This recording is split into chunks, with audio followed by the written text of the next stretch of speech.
let's talk about something huge. What if I told you the single most important week of a new hire's entire career is their very first one?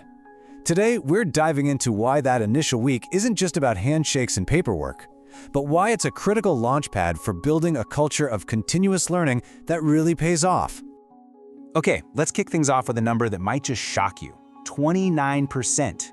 Get this, nearly a third of all new employees decide if a job is the right fit for them within their very first week. That is an unbelievably short window to make a good impression. And if you thought that was intense, hold on. By Friday, just 5 days in, a whopping 44% of new hires say they're having second thoughts. That's almost half of your brand new talent getting a case of buyer's remorse before they've even learned where the coffee machine is. So this really forces us to ask a pretty tough question, right? I want you to think about your own team for a second. Was that last first week exciting? Was it a foundation for growth? Or was it just confusing? Because that first impression tells your new hire everything they need to know about your company culture.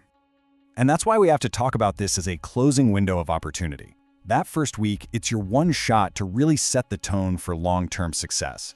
But for so many companies, that window slams shut almost as quickly as it opens.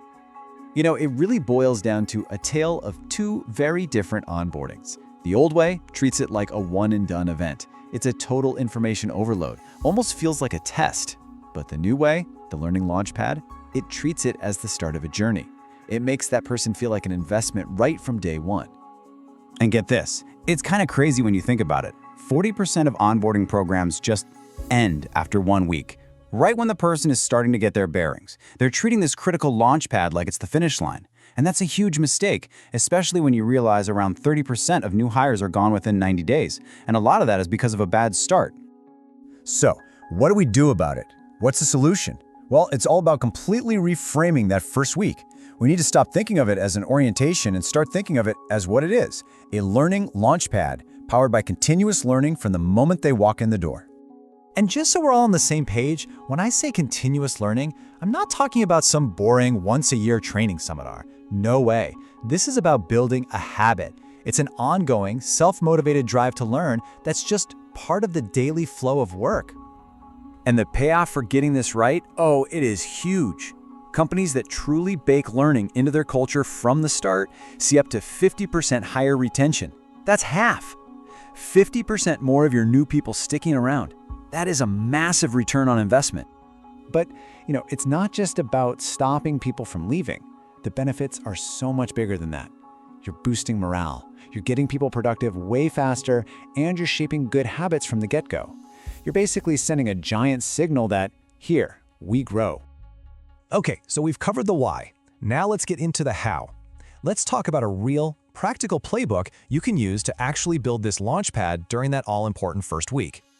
Step 1, you absolutely have to plan a structured schedule. Don't just wing it.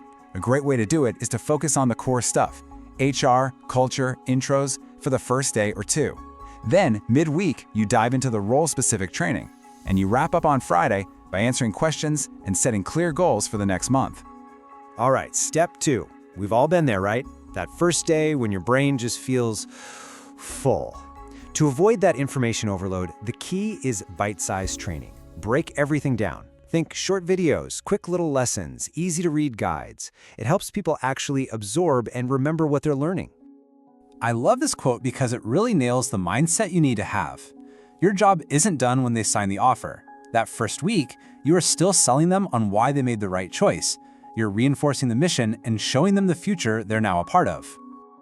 Okay, step 3 is all about connection and application. Look, learning just doesn't happen in a vacuum, right? Pair your new hire with a buddy or a mentor.